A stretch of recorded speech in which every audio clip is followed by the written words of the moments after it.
Hey everyone, excited to be back for this week's edition of Frequently Asked Questions for Commercial Real Estate.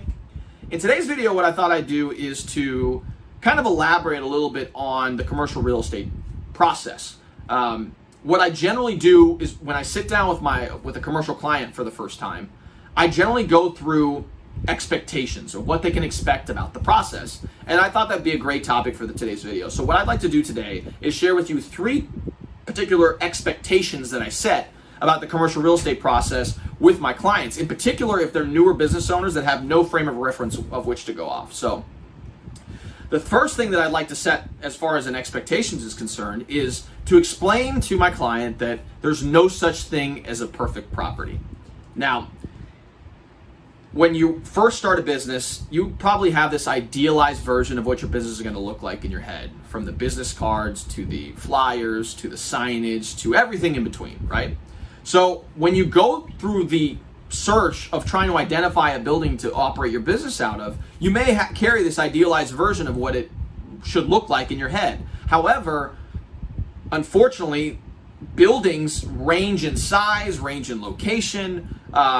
Buildings run the gamut of different things that could be good about the building or could be wrong about the building. I mean, you're never going to find a perfect location that has exactly what you're looking for, the same amount of space, the layout's perfect for your use. It's just very, very, very almost impossible to find. So if you go into the process expecting that you're going to find that one perfect building, you're probably going to be very sorely mistaken. So what I like to do on the front end is explain, look, we want to make sure that you have your must-haves, right? So if you're an industrial client, you probably want to be close to a highway. You may want to be close to your major suppliers. If you're in a retail setting, you may want to be on a high-traffic roadway, right? Close to a lot of other retailers that could provide a decent amount of foot traffic. You want to make sure you have your must-haves taken care of, and then you can always accommodate for the rest. So for example, if the layout's kind of funky and you don't really like it, you can always hire a commercial contractor to come in and fix the space to what you want to do. So number one is to understand that there's no perfect property out there. And if you think of that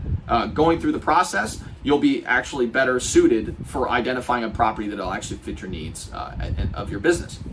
So that's number one. Number two is it usually takes longer than you think. Now, the reason why I usually set this expectation is because most people that haven't done a commercial transaction have probably purchased a property or a home, right? When you're buying a home to live in, generally speaking, it's going to take you anywhere between 30 to 45 days to close on that property. So it's a relatively compressed time frame. However, in a commercial transaction, that's not the case.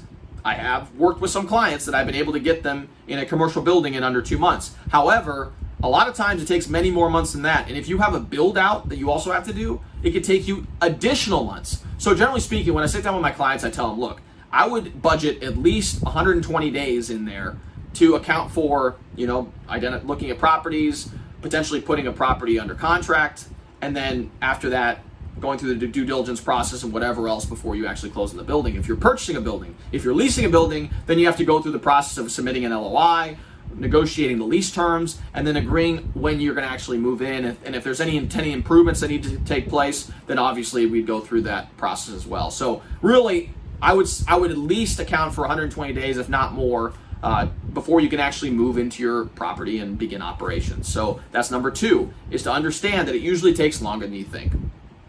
And then finally, which is I think one of the most important things you should do on the front end, is to have all your financial documents in order. Now, generally speaking, I usually get some pushback from people. They say, well, I don't want to provide all that financial information. Why do they need that? I don't feel comfortable doing that. However, what you got to understand is that landlords and banks are not in the charity business. They want to make sure that you're able to comply with the agreement that you've set forth in your either purchase contract or lease agreement. So they're going to want to identify your assets, your liabilities, how much income you're making. Potentially you may have your spouse as a personal guarantor on the lease or the loan. I mean, they want to make sure that you have all this information in place prior to them actually moving forward with you as either a tenant or actually purchasing the building. So the sooner you're able to compile that information by working with your accountant to do so, the better it is for you in order to expedite the process of beginning operations for your business. So I hope you enjoyed this video. I love providing awesome and engaging content related to commercial real estate. If you did like this video, feel free to like, share, subscribe to this channel. I want to create a channel that enlightens a lot of people out there, if not tens of thousands, hundreds of thousands, millions of people about the commercial real estate industry and really demystify it altogether, because I feel like a lot of times commercial real estate is one of those things that's very opaque and very difficult to understand, and I really just want to make sure that we're able to provide great information to people. Now, if you're looking to purchase a commercial property, so either buy, sell, or lease commercial property, you can reach out to me. My number is 502-536-7315, or you can reach me via email at rafael@grisantigroup.com, and we help people in the Louisville area and its surrounding areas buy, sell, and lease commercial property. So I hope you enjoyed this video, and we'll see you guys next time. See ya.